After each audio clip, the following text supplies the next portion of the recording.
Thomas the Tank Engine had been working in the coal yards all day. The little blue engine was covered in coal dust. "We can't clean you up tonight, Thomas," said his driver. "There's a problem with the hose pipe." "Bother," said Thomas. "A bath would make me feel much better.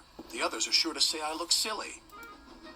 But the engines were too busy arguing to notice Thomas. James was talking loudest of all.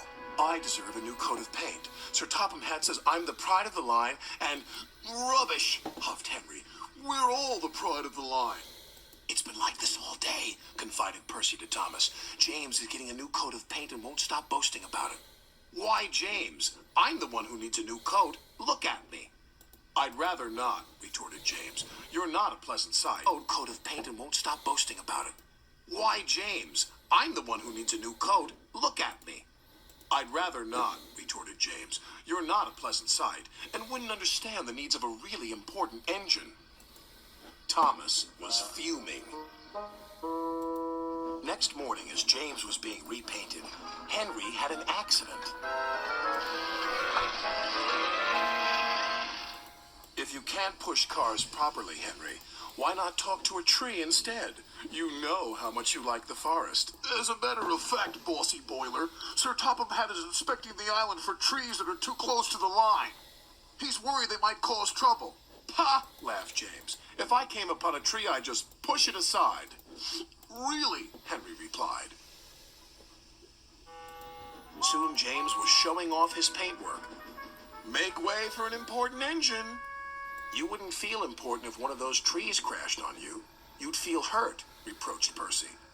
"Rubbish! It wouldn't dare." "You should be careful, James. Trees can be just as powerful as engines," advised Terence. "Up for an engine." "You wouldn't feel important if one of those trees crashed on you. You'd feel hurt," reproached Percy. "Rubbish! It wouldn't dare." "You should be careful, James. Trees can be just as powerful as engines," advised Terence. "Oh, please. Now, excuse me, Sir Topham Hatt needs me to pull the express." And he huffed away.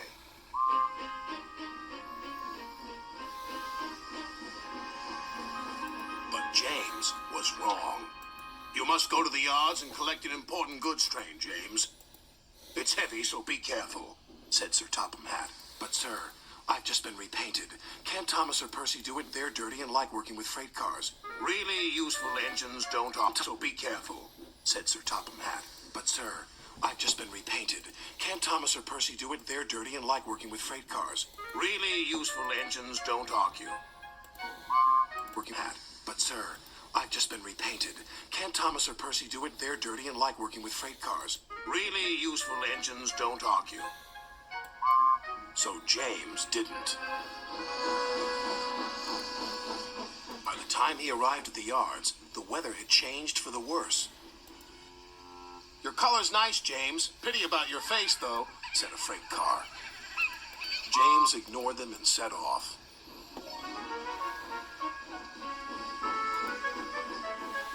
Soon they came to a hill, and his driver knew they were in for a difficult time. An old tree close to the track was being blown by the strong winds, and the rain had weakened the slope. All of a sudden, the tree moved.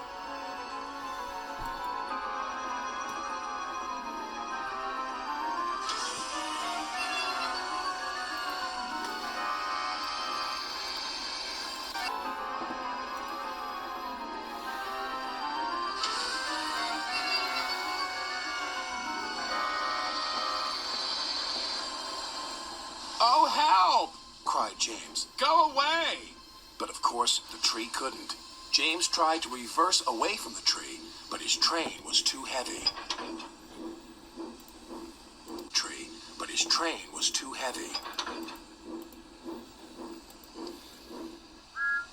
Then he heard a whistle. "It's Thomas," called his driver. James felt embarrassed and worried that Thomas would laugh at him. But Thomas didn't. He knew this was no time for teasing. "Beep, beep." "I'm ready," whistled Thomas. "So am I," replied James. "As ready as I'll ever be." They were just in time.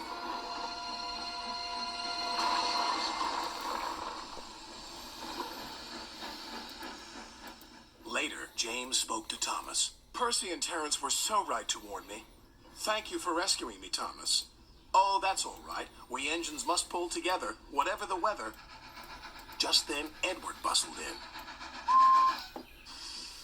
Sir Topham Hatt thinks you're both brave engines. Thomas, you're going to have a new coat of paint. And James, Sir Topham Hatt says that tomorrow you'll pull the Special Express. Everyone was very happy.